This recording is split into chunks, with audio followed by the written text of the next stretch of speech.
Hello people, this is episode 3 of my 1/10 rally car build, and in this episode I'm going to be installing the electronics.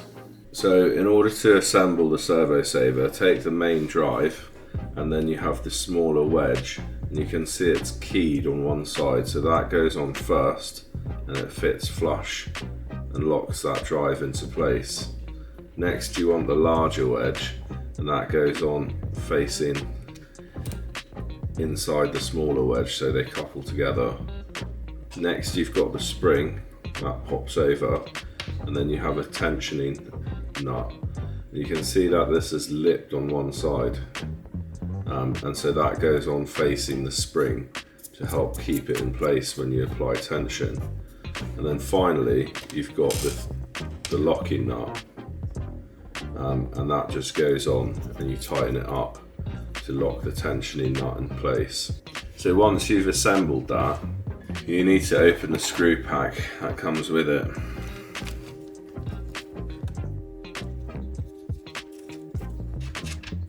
It's important to remember that the ball head faces in this direction, and so that goes on first. Next, I'm going to assemble the control arm, and in order to do that I need the slightly longer grub screw.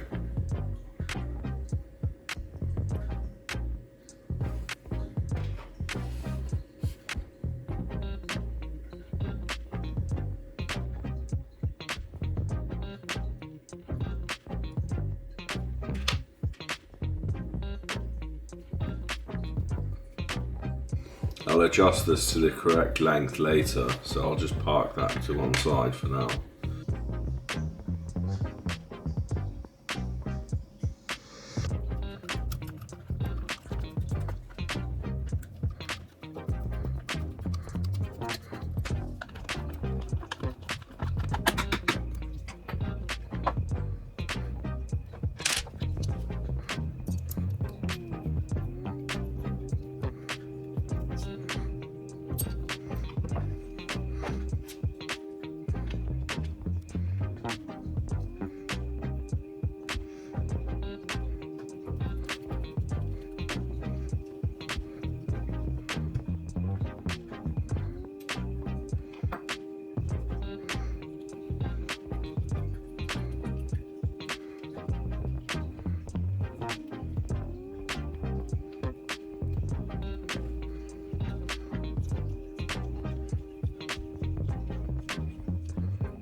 So you can see that the lid for the receiver box is raised on one side.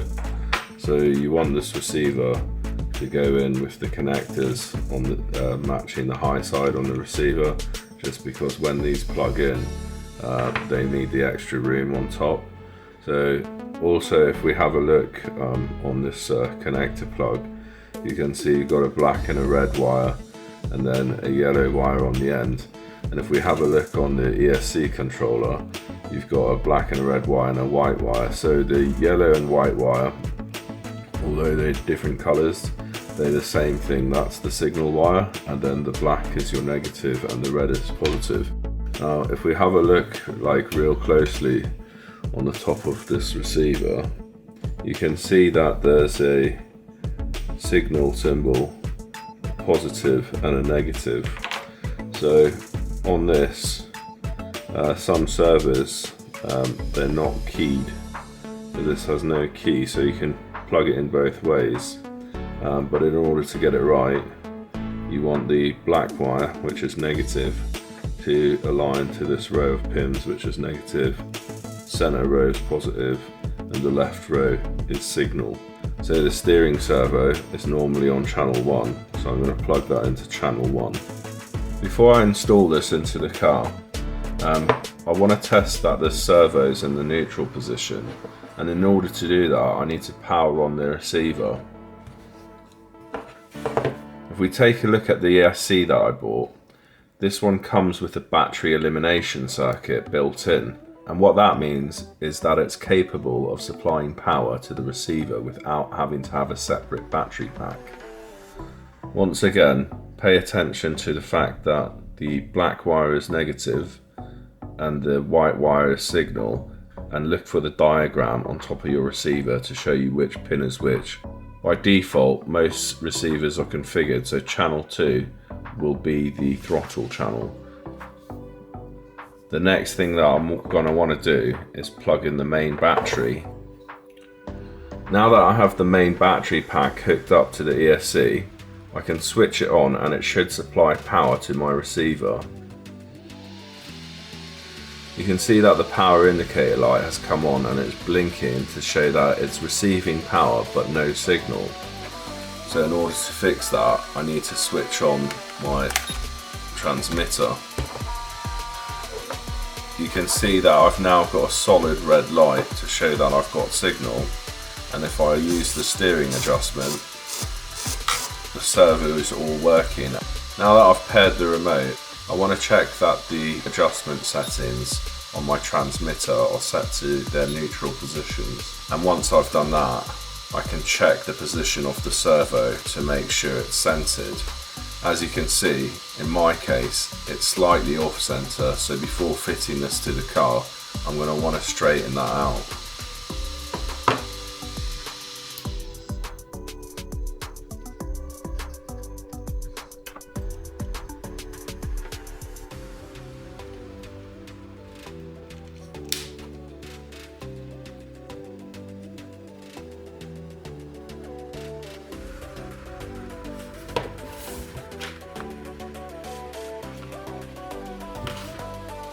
So I noticed that the servo saver was fouling against the chassis there, and so I'm just going to make a small modification to the chassis here so that this is not touching.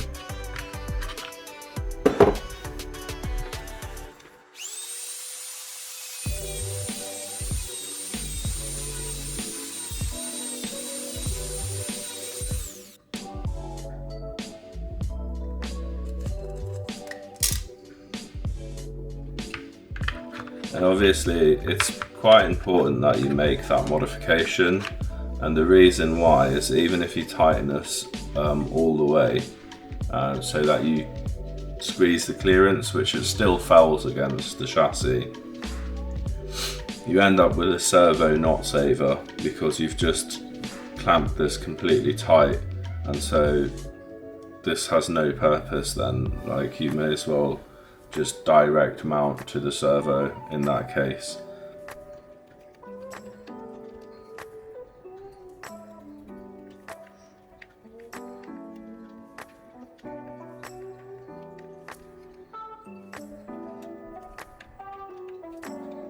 So now that I have that mounted, I can adjust the length of this control arm if it needs to be adjusted.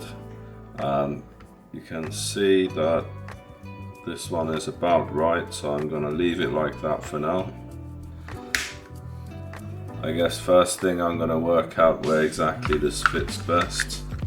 So it goes in like that, the switch there is nice and accessible, and then I'll just check that there's clearance to take the motor in and out. And then if I place the battery,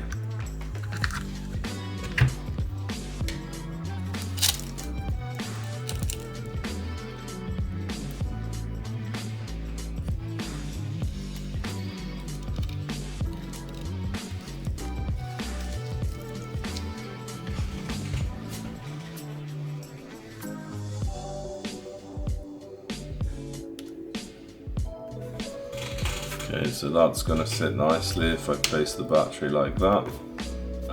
So I'm pretty happy with the ESC going there. So then all I've got to do, if I get another piece of the double-sided tape, just a little piece like that,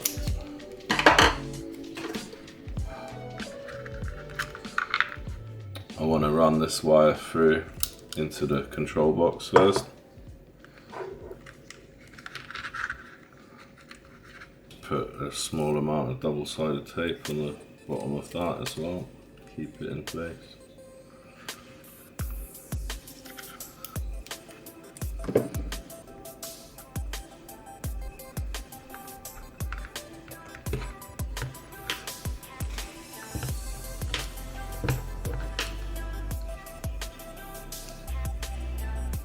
And then hopefully I can just fit all this excess wire in. So as always, just pay attention to the polarity that you hook that up, and then the throttle is by default on most receivers and transmitter sets going to channel 2. Just tuck these excess wires down so that they don't get caught. Make sure the lid won't catch them on the way down.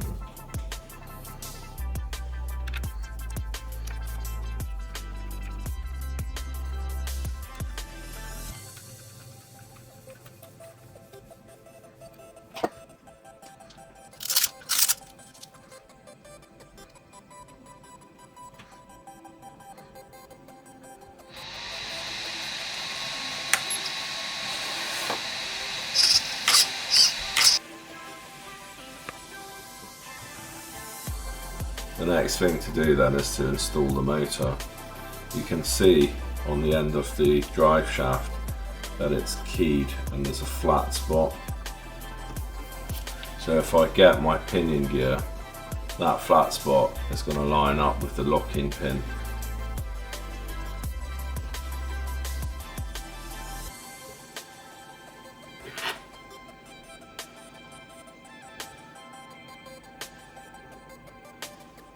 Before we put this on though, we're going to have to put the mounting bracket on the motor, otherwise it won't fit through the gap.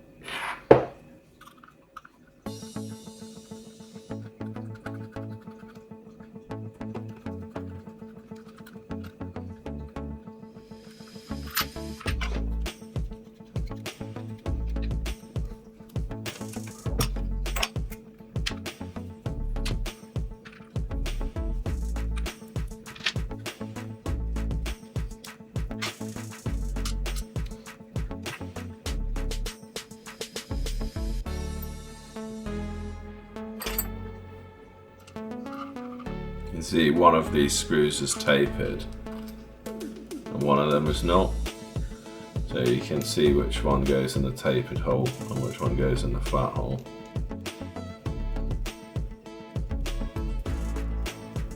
It might be a good idea to use thread lock on these, but because I'm only test fitting it, I'm just going to put them in dry for now.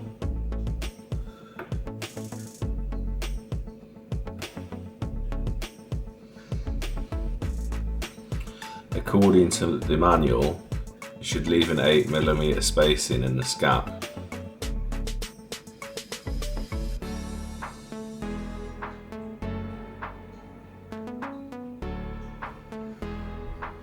If you have a look at this mounting bracket, you can see it's wider where the screw head goes in.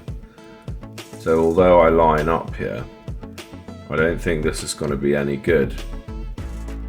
You need to ensure that when you fit this motor bracket, that this wider part is facing down. Now the top part of this bracket is narrow enough so that it slides below that groove,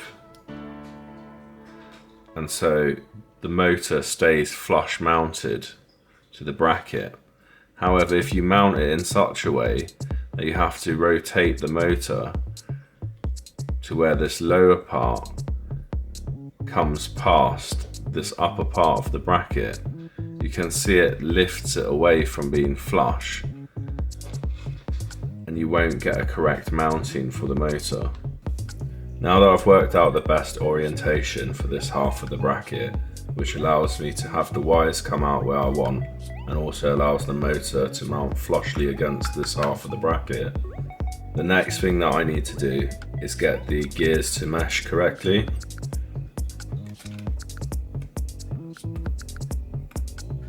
A lot of people recommend using a piece of paper to achieve this, and if we refer to the manual, you can see that HPI also recommend this method. You can also see that along the edge of the manual they've marked out strips where you can cut out in order to mesh the gears, which is quite handy.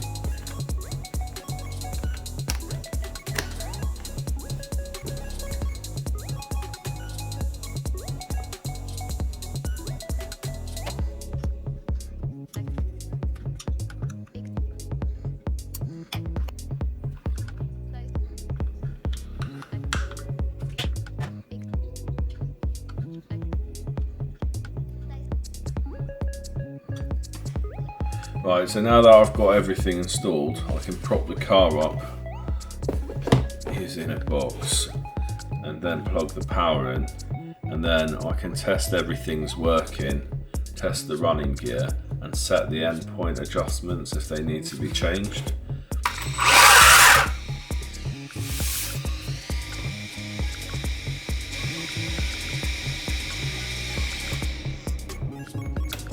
The final thing that I'm going to do in this episode is just install the body post mounts. Ready for the next episode where I'll be going through how to prepare and spray the body shell.